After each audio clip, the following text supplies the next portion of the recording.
Kami mau memuji Tuhan sama-sama dulu sama Mama Joshua. Sesudah itu baru kita membaca Markus 15 tadi.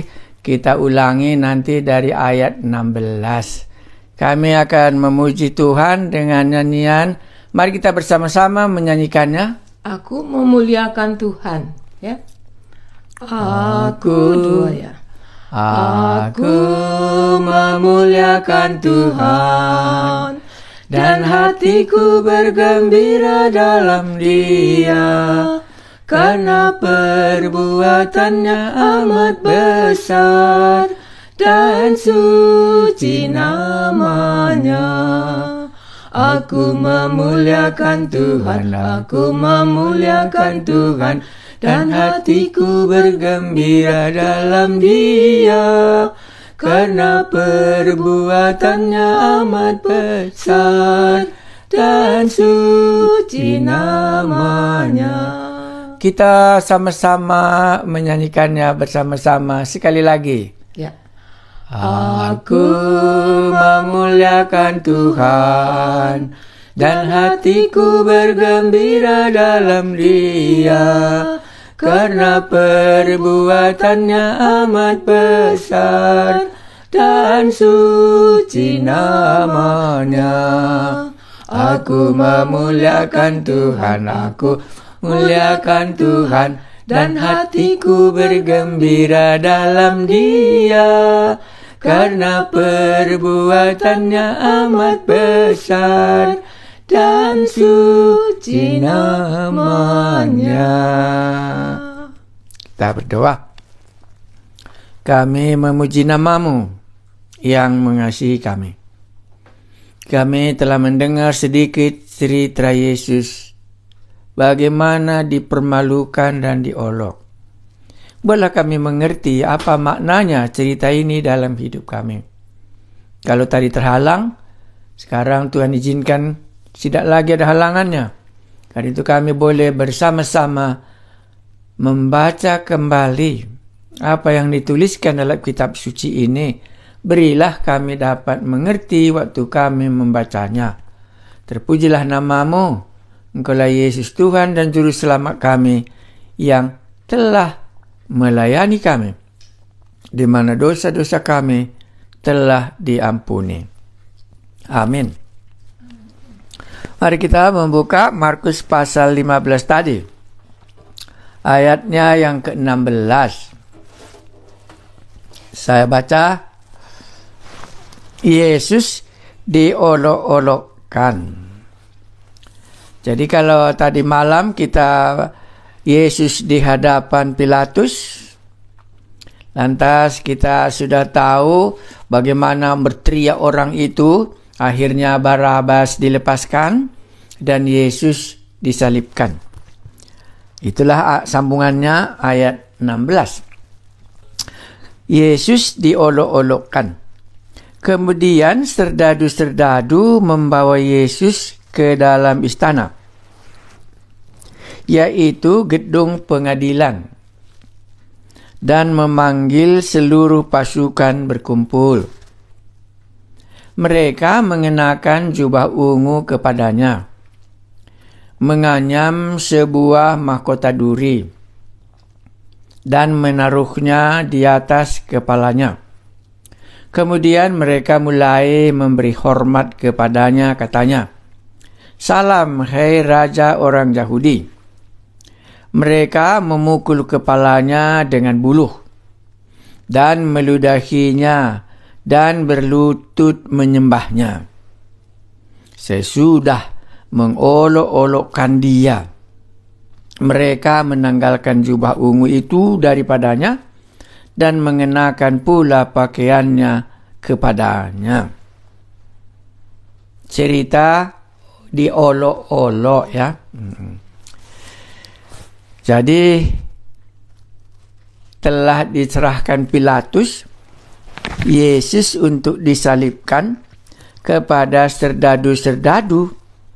Maka dikatakannya kemudian dibawanyalah Yesus ke istana. Di istana itu rupanya ada gedung pengadilan, dan di dalam gedung pengadilan inilah seluruh pasukan berkumpul untuk mengolok-olokkan Yesus. Ya, jadi raja orang Yahudi itu diolok-olok. Mungkin itu kesan kita yang pertama. Bagaimana caranya mereka mengolok-olokkan dia? Mereka mengenakan jubah ungu kepadanya seperti raja, ya.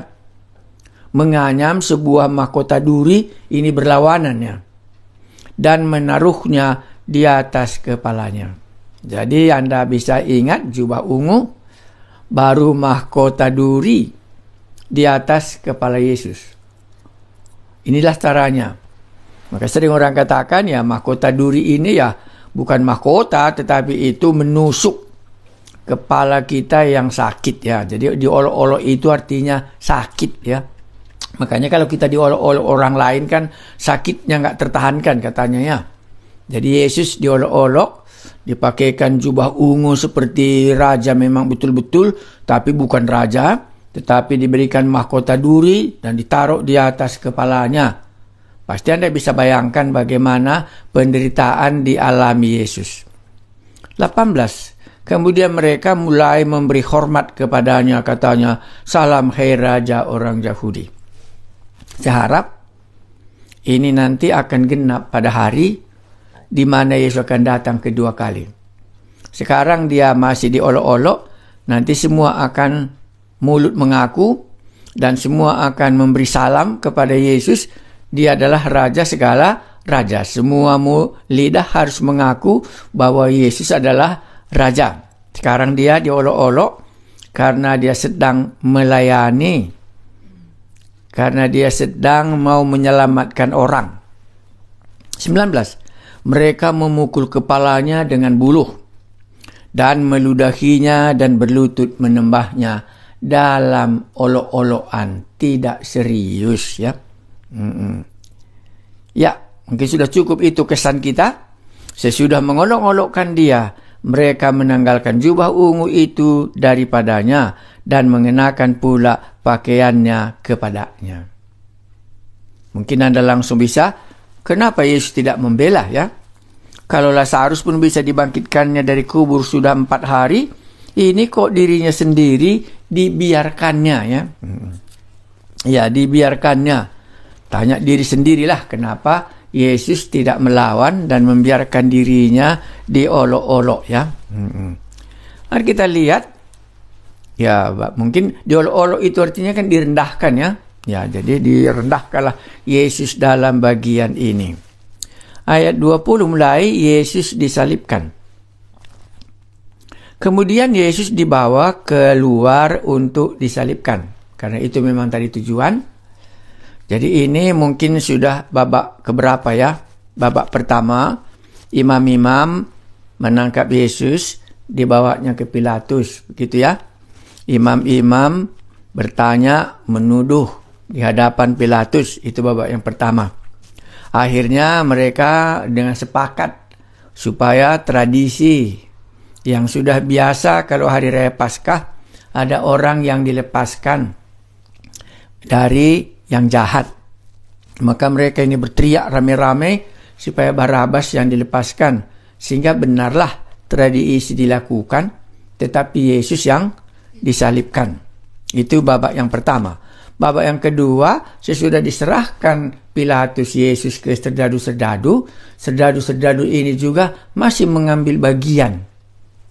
Sebelum disalibkan, masih diolok-olok dulu, dipermalukan dulu, mahkota duri ditaruh di kepalanya, dan dikatakan sesudah mereka puas mengolok-oloknya, maka kemudian Yesus dibawa keluar untuk disalibkan. Ini mungkin bagian yang ketiga, ya. Ayat 21. Pada waktu itu lewat seorang yang bernama Simon, ya, orang Kirene, ya. Mungkin ini orang Afrika kah? Ayah Alexander dan Rufus, yang baru datang dari luar kota. Dan orang itu mereka paksa untuk memikul salib Yesus. Jadi dalam ayat 21 ini bukan lagi Yesus yang memikul salibnya. Tadi kita sudah singgung sebentar, Salib itu kurang lebih beratnya supaya bisa manusia yang dihukumi itu bergantung ya. Jadi berapa besar kayunya ya. Rata-rata orang mengatakan antara 15 kilo sampai 18 kilo lah beratnya kayu salib itu. Sehingga Yesus tidak sanggup lagi memikulnya karena sudah puas orang itu mengolok-olokkannya. Kepalanya pun dipukul, kepalanya ditaruh mahkota duri. Dan di sini ada seorang yang namanya Simon. Dan dialah yang dipaksa oleh serdadu-serdadu itu untuk memikul salib Yesus ke Bukit Golgota, tempat di mana Yesus nanti akan disalibkan. Ayat 22. Mereka membawa Yesus ke tempat yang bernama Golgota. Ya, jadi ada orang bikin Kalvari, ada orang bikin namanya Golgota, yang artinya itu tempat tengkorak. Ya, apakah karena banyaknya tengkorak di situ dikumpulkan? Bisa juga, ataukah bukit itu seperti tengkorak bentuknya? Tidak ada yang menjelaskan, itu hanya nama. Dan Yesus disalibkan di Bukit Golgota. Tempat itu namanya Golgota, yang berarti tempat tengkorak. Apalagi yang bisa kita tahu tentang penyaliban Yesus? 23. Lalu mereka memberi anggur bercampur mur kepadanya, tetapi ia menolaknya. Anggur dicampur dengan mur. Semua orang setuju ini seperti obat bius untuk mengurangi sakitnya orang-orang yang disalibkan itu. Tetapi Yesus tidak mau meminumnya. Tidak mau dia mengurangi sakitnya yang harus dia pikul, sebagaimana telah ditetapkan oleh Bapanya yang menjadi bagiannya. Lalu mereka memberi anggur bercampur mur kepadanya, tetapi ia menolaknya. 24. Kemudian mereka menyalibkan dia.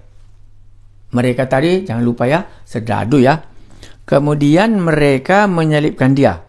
Lalu mereka membagi pakaiannya dengan membuang undi atasnya untuk menentukan bagian masing-masing. Bagian masing-masing maksudnya serdadu-serdadu tadi supaya mendapat bagiannya masing-masing diundi. Karena toh tidak cukup ya. Jadi pakaian Yesus itu diundi mereka untuk menjadi bagian mereka masing-masing. Ya, kemudian mereka menyalibkan dia. Lalu mereka membagi pakaiannya dengan membuang undi atasnya untuk menentukan bagian masing-masing. Inilah penghinaan yang paling dahsyat. Disalibkan tanpa berpakaian. Dan itu dikatakan tadi kalau kita membaca Alkitab, apakah ini dikutip dari buku lainnya? Ya, itu di bawah Alkitab kita ada Mazmur 22 19. Ya, ayat 24 ini ya itu dituliskan di dalam Mazmur 22 ayat 19. Saya baca. Mazmur 22 ayat 19. Mereka membagi-bagi pakaianku di antara mereka, dan mereka membuang undi atas jubahku. Mazmur 22 ayat 19 saya baca sekali lagi. Mereka membagi-bagi pakaianku di antara mereka, dan mereka membuang undi atas jubahku. Tahukah kita kitab Mazmur? Kalau kita di dalam kebaktian kita ada buku kita namanya Mari Memuji Yesus. Jadi itu buku nyanyian. Jadi mereka sebagai umat Israel, kan kita tahu ada bait Allah tempat mereka beribadah. Maka buku Mazmur itulah buku nyanyian mereka. Makanya kalau Anda baca Mazmur 22, mungkin judulnya akan Anda ketemu. Allahku, mengapa kau tinggalkan aku? Itu judulnya Mazmur 22 ini. Allahku, mengapa kau tinggalkan aku? Jadi Mazmur 22 ini adalah nyanyian di bait Allah menceritakan nubuatan. Sering disebut orang Mazmurnya mesianik ya, Mazmurnya Mesias ya. Ya, nyanyian ini tentang Mesias. Karena buku nyanyian kita juga kan ada juga nyanyian yang sudah lewat, ada juga yang belum lewat. Tahu maksudnya kan? Kita bisa menceritakan Yesus kan sudah disalibkan. Tapi kita juga menceritakan aku melayani Yesus sampai datang dia sekali lagi. Jadi kitab Mazmur 22 ini juga sama. Mazmur mesianik namanya, Mazmur menceritakan tentang Yesus. Makanya di dalam buku mungkin Anda katakan, ya Allahku, mengapa engkau meninggalkan aku? Mazmur 22. Jadi, apa yang dinyanyikan umat Israel di bait Allah sekarang sudah digenapi. Dalam ayat 24, dalam nyanyian mereka membagi-bagikan pakaianku di antara mereka, dan mereka membuang undi atas jubahku. Itu nyanyian mereka di bait Allah. Tetapi waktu Yesus disalibkan, kemudian mereka menyalibkan dia, lalu mereka membagi pakaiannya dengan membuang undi atasnya untuk menentukan bagian masing-masing. Sudah apa yang dikatakan si pemazmur sudah digenapkan di dalam Tuhan Yesus. Kemarin waktu dia ditanyain oleh imam-imam, mahkamah agama, ahli Taurat, dia diam saja.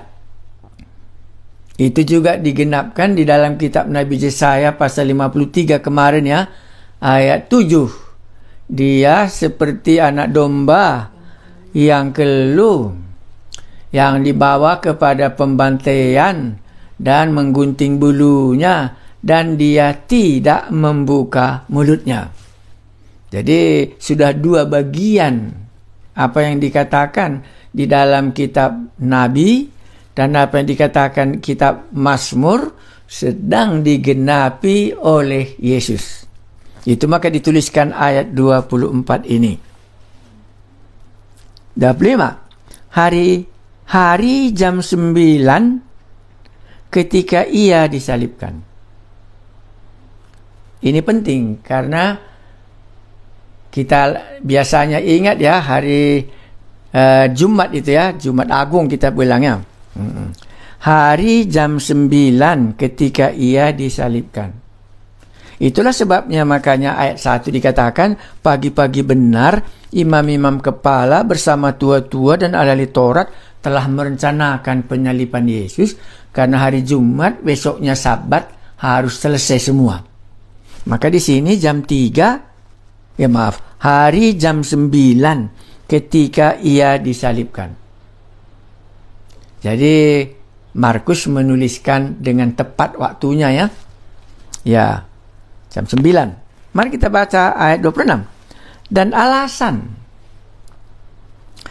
alasan mengapa ia dihukum disebut pada tulisan yang terpasang di situ, yaitu Raja orang Yahudi. Biasanya yang disalibkan itu yang melakukan kriminal. Ya, yang biasanya disalibkan seperti Barabas tadi yang mau rencanakan disalibkan karena dia mengadakan pemberontakannya. Tapi di sini alasan. Karena setiap orang yang dihukum di kayu salib dalam masa kekaisaran Romawi harus jelas apa alasannya. Jadi Pilatus menuliskan ini. Alasannya dia disalibkan. Dan alasan mengapa Yesus dihukum disebut pada tulisan yang terpasang di situ, Raja orang Yahudi. Bisa jelas ya? Jadi alasannya Yesus disalibkan di sini karena dia raja orang Yahudi. Karena setiap kriminal yang disalibkan harus ditaruh di atasnya. Apa alasannya? Makanya dia dihukum, dijatuhi hukuman mati yang sedahsyat itu. Karena setimpal dengan kriminal kejahatan yang dia lakukan. Tetapi di dalam Yesus tidak ada kriminal apapun yang ditemukan oleh Pilatus. Tetapi yang ditemukannya, mereka berkata bahwa dialah raja orang Yahudi. Saya pernah mendengar khotbah. Satu orang gembala sidang mengkhotbahkan, hanya satu di dunia ini katanya, yang menyalibkan rajanya katanya. Itulah orang Yahudi katanya. Maka waktu Yesus disalibkan, apa alasannya dia disalibkan? Bukan karena kesalahannya, tetapi karena dia raja orang Yahudi. Baru diuraikannya, barang siapa yang tidak mau menerima Yesus menjadi rajanya, itulah makanya disalibkannya rajanya itu. Menunjukkan mereka menolak rajanya katanya. Baik, sudah tahu kita ya. Jadi ayat 26 ini rupanya alasan. Semua kriminal alasan Yesus disalibkan karena dia mengatakan raja orang Yahudi. Baik, ayat 27. Bersama dengan dia disalibkan dua orang penyamun. Sebelah kiri dan sebelah kanan ya. Seorang di sebelah kanannya dan seorang di sebelah kirinya. Baik. Ayat 28. Demikian genaplah nas Alkitab yang berbunyi, ia akan terhitung di antara orang-orang durhaka. Jadi kenapa Yesus disalibkan bersama-sama dengan penjahat rupanya? Karena menggenapkan firman Tuhan. Di mana itu digenapkan?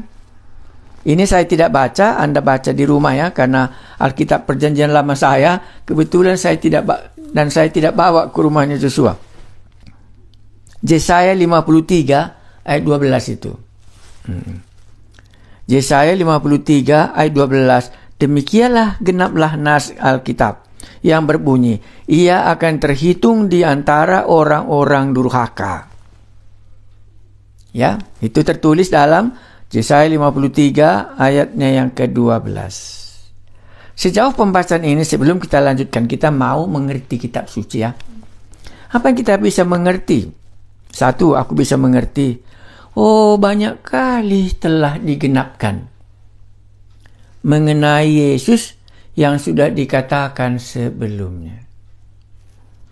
Di sini pun dia disalibkan bersama-sama dengan pemberontak rupanya.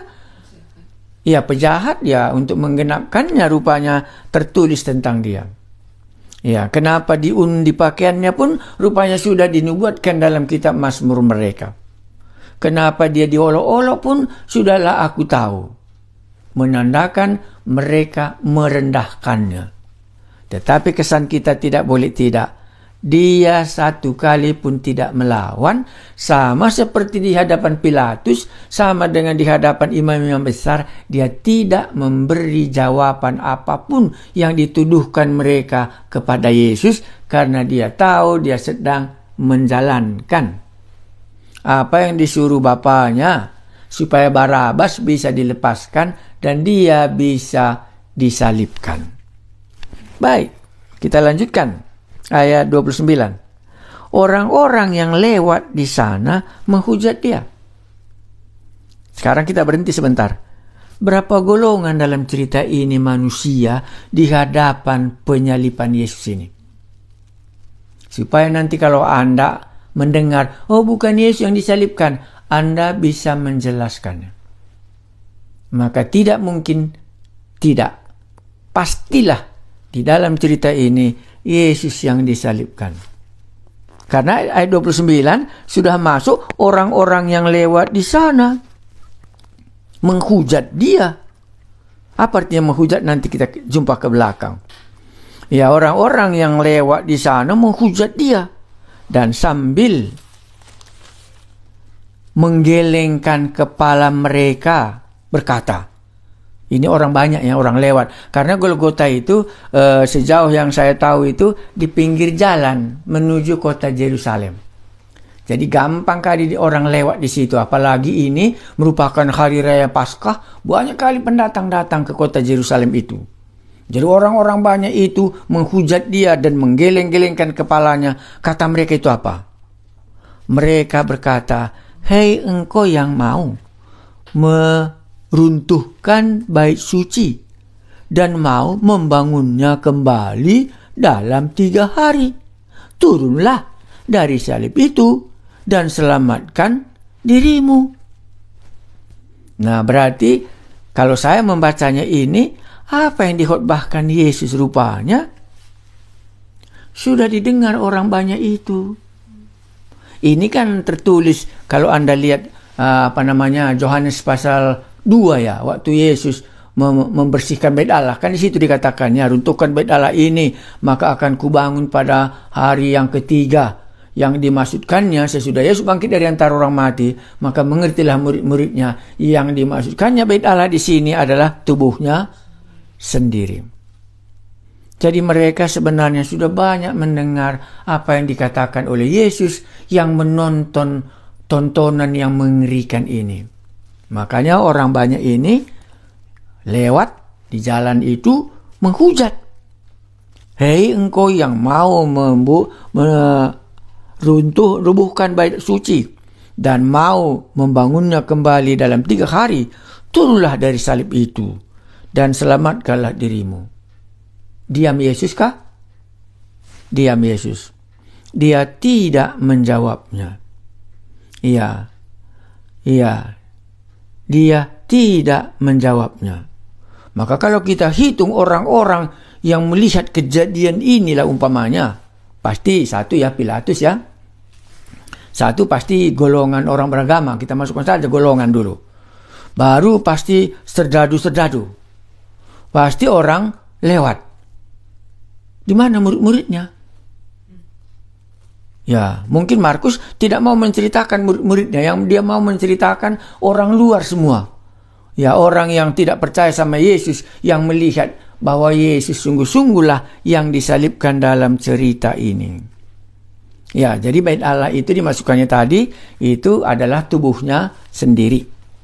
Sekarang kita lihat, apakah Anda mau bagikan lebih banyak? "Hei engkau yang mau merubuhkan bait suci dan mau membangunnya kembali dalam 3 hari, turunlah dari salib itu dan selamatkanlah dirimu." Apakah ini cukup jelas bagi kita? Mereka berharap Yesus turun dari salib itu karena ada kesan mereka toh Yesus ini sangat berkuasa. Apalagi alasan dia disalibkan saja di atas kepalanya mereka baca, inilah raja orang Yahudi. Kenapa dia tidak bisa turun dari salibnya itu? Baik, ayat 31. Ayat 31. "Demikian juga imam-imam kepala bersama-sama ahli Taurat mengolok-olok dia di antara mereka sendiri. Dan mereka berkata, orang lain." Kesan mereka sudah mantap ya. Orang lain ia selamatkan, tetapi dirinya sendiri tidak dapat ia selamatkan. Saya tulis dalam catatan saya ini, hebat orang-orang beragama ini, saya pikir. Belum juga dia puas ya. Belum juga dia puas menyerahkan Yesus ke tangan Pilatus untuk disalibkan. Kalau bukan, dia juga pun masih mau mengolok-olokkannya ikut ya. Dan dia mengolok-olokkannya ada dasar di dalam hatinya. Apa dasar dalam hati orang imam-imam ini dan ahli-ahli Taurat ini? Orang lain ia selamatkan. Inilah kesan Yesus bagi orang yang tidak percaya. Orang lain ia selamatkan, tetapi dirinya sendiri tidak dapat ia selamatkan. Mungkin lebih baik diganti, bukan orang lain tidak dapat diselamatkan, dia tidak mencari supaya dirinya diselamatkan karena dia terus mau menyelamatkan orang lain. Coba sekali lagi. Orang lain ia selamatkan. Jelas ya? Tetapi dirinya sendiri tidak dapat dia selamatkan. bukan tidak dapat dia selamatkan. Tidak mau dia menyelamatkannya, karena dengan kematiannya ini nanti lebih banyak orang yang bisa diselamatkannya. Baik, kita lanjutkan. 32. Baiklah, Mesias Raja Israel itu turun dari salib itu, supaya kita lihat dan percaya. Betulkah menurut Anda? Bahkan kedua orang yang disalibkan bersama-sama dengan dia mencela dia juga. Mungkin Anda akan heran melihat manusia seperti ini semua. Sudah orang disalibkan pun dia masih juga ikut dia mengolok-olok Yesus. Bukankah kedua yang disalibkan bersama-sama dengan dia juga mencela dia juga? Nah, sekarang saya ambil dari ayat 30 sampai 32 ya. Karena ada tadi perkataan di situ yang paling penting. Orang lain ia selamatkan. Sekarang pun kalau kita baca 30, 31, dan 32, dia tidak turun dari kayu salib itu. Tujuannya untuk keselamatan orang banyak. Saya baca ayat 45. Ini kan pas Markus 10 ayat 45 ya. Karena kita belajar Markus ini Yesus datang untuk melayani. Markus pasal 10 ayat 45.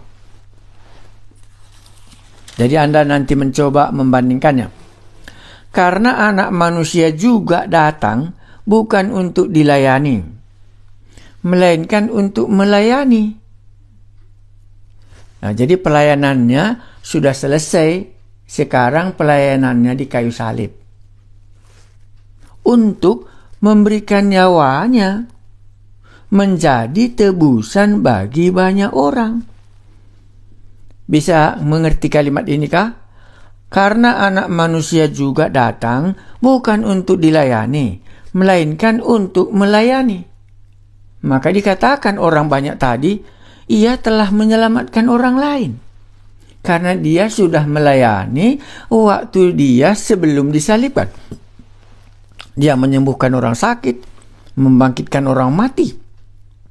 Dan yang terakhir, untuk memberikan nyawanya. Jadi pasal 15 ini, kalau kita simpulkan malam ini, itu bagaimana Yesus memberikan nyawanya. Menjadi tebusan bagi banyak orang. Itulah sebabnya, makanya dia tidak mau turun dari salib itu. Ataupun lebih jelas, karena dia bukan menerima perintah dari manusia. Dia bukan sanksi tentang kuasanya, dia tidak bisa turun dari salib itu. Tetapi apa yang direncanakan oleh Bapaknya dan apa yang sudah ditetapkan oleh Bapa di dalam hidupnya, itulah yang dilakukannya.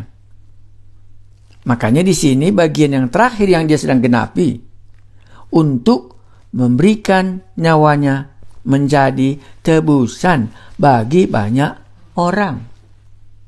Kalau kita ingat Paskah, itu pasti tidak bisa kita lupa.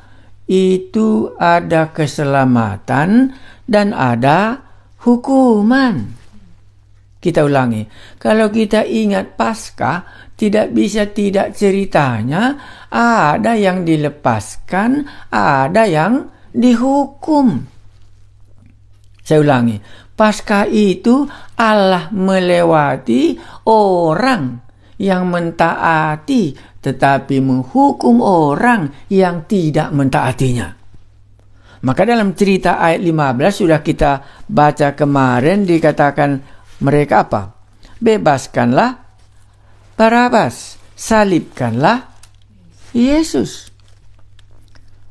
Oleh karena itu Pilatus ingin memuaskan hati orang banyak itu. Ia membebaskan Barabas. Terjadi kelepasan bagi mereka.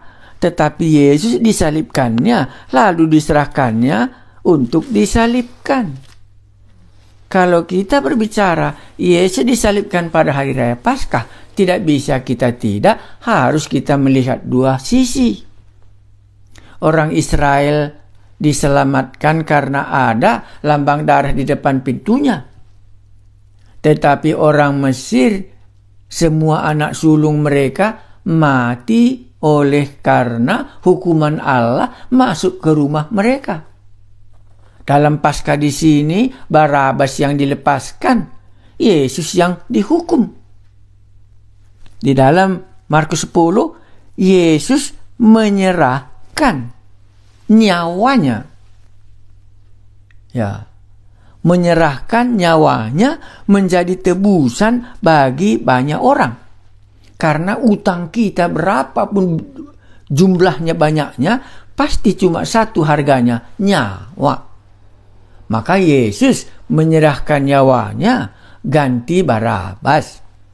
Yesus menyerahkan nyawanya bagi saya untuk menebus saya dari semua perbudakan dosa, pemberontakan. Kepala Yesus ditaruh duri karena kepala kita yang berbuat dosa. Kepala Yesus yang dikasih duri mahkota, dia yang merasakan sakitnya, padahal kepala kita yang memikirkan yang jahat.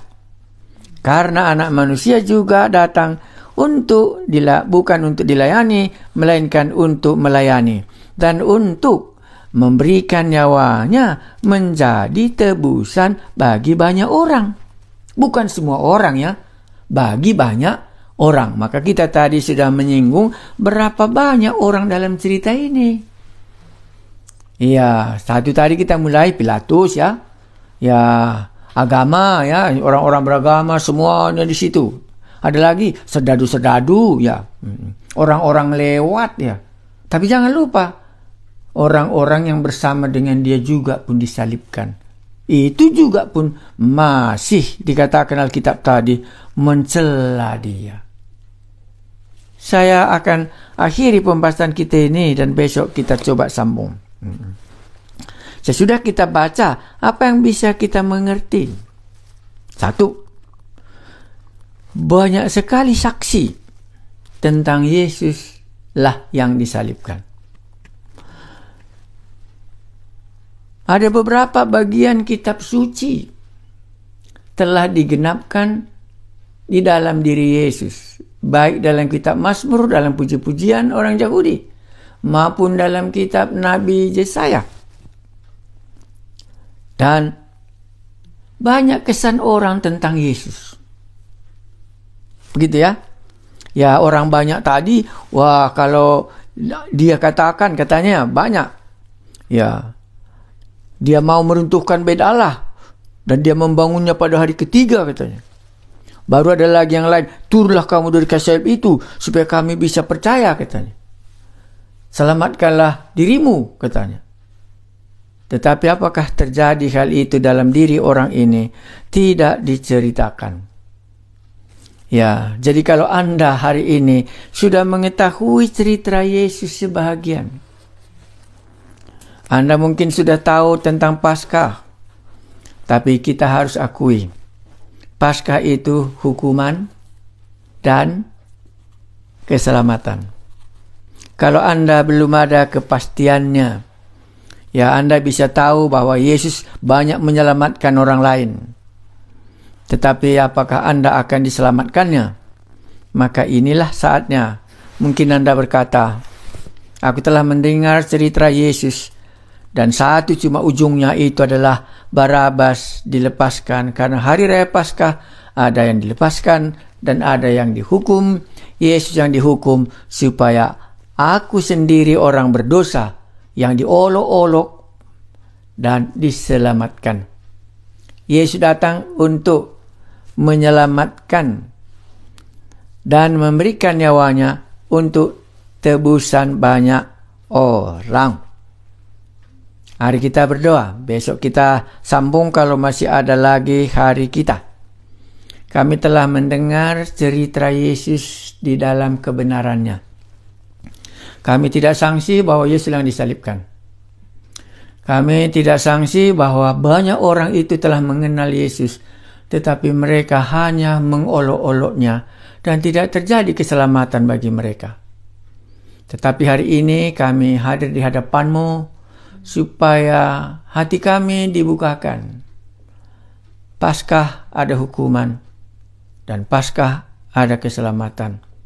Berilah Tuhan supaya kami masing-masing hari ini, setelah mendengar Yesus diolok-olok dan mendengar Yesus disalibkan, bawalah kami menyadarinya bahwa semuanya ini ditanggung oleh Yesus karena dia sedang menyerahkan nyawanya untuk tebusan dosa saya, supaya dosa saya ini tidak lagi membawa nyawaku masuk neraka. Buatlah penyaliban Tuhan Yesus kami mengerti, dan sampai iman kami berkata, dia menyerahkan nyawanya untuk tebusan dosaku. Kalau ada di antara kita yang belum pernah melakukan hal itu, Anda akan berkata, Yesus menyerahkan nyawanya untuk ganti nyawaku, orang berdosa ini. Dan Anda dapat berkata, Tuhan Yesus, Engkaulah yang menggantikan nyawaku. Mati di kayu salib, diolok, termasuk jubah, termasuk mahkota duri, termasuk dihina. Akulah sebenarnya menanggung itu semuanya. Tetapi Engkau yang telah menggantikan nyawaku, dan aku mau menerima Engkau untuk melayani aku, supaya aku orang berdosa ini dapat diselamatkan. Terima kasih Tuhan Yesus. Inilah dapat kami mengerti dalam pembacaan ini, ceritamu sendiri, supaya kami masing-masing nanti Tuhan ada cerita kami. Seperti Barabas, ada ceritanya, sudah dia lepas dan ada keselamatan karena digantikan oleh nyawa Yesus Kristus Tuhan kami. Kami memuji namamu, Engkaulah Allah kami yang akan datang sebagai Raja. Engkaulah yang menjadi bait Allah, dan di dalam Dikaulah berdiri Allah yang sesungguhnya. Karena itu kepadamulah kami berdoa. Dalam Yesus Kristus Tuhan kami berdoa. Amin.